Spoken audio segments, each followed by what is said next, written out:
আমাদের এই রিপোর্টটা আসলেই আপনাদের সামনে আর এফআইআর তো হয়েছে, বলে গ্রেফতার কি করা হবে বা কি ব্যবস্থা নেওয়া হবে? এফআইআরও হয়েছে, গ্রেফতারও হয়েছে এবং পুলিশ এটা খুব স্ট্রিক্টলি কাকে কাকে গ্রেফতার করা হলো এটা ভাই আমি পঞ্চায়েতের নজরদারি কি এড়িয়ে গিয়েছিল দাদা? না না না, আমি বলছি তোমার নজরদারি কেন করেনি?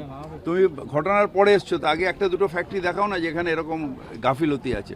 প্রেসও তো আমার বন্ধু, তো শুধু আমি ওর ওপর ডিপেন্ড করি, প্রেসের ওপরও ডিপেন্ড করে আছি।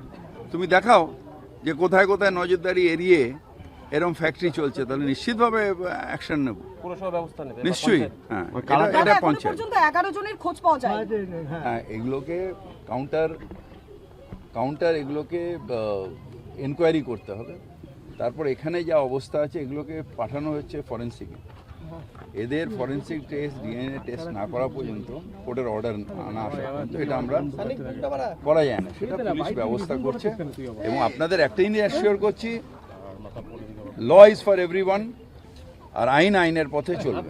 কিন্তু স্যার আপনার আসতে এত সময় কেন লাগলো? আমার আমরা দেখলাম যে দুদিন ধরে আগুন জ্বললো। এর আগে অনেকে এসছে।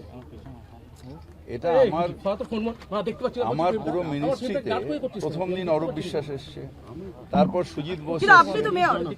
এটা মেয়র এলাকা না, আপনাদের এইটাই সমস্যা। আর প্লাস যে জানেনই না যে কোনটা এলাকা কার।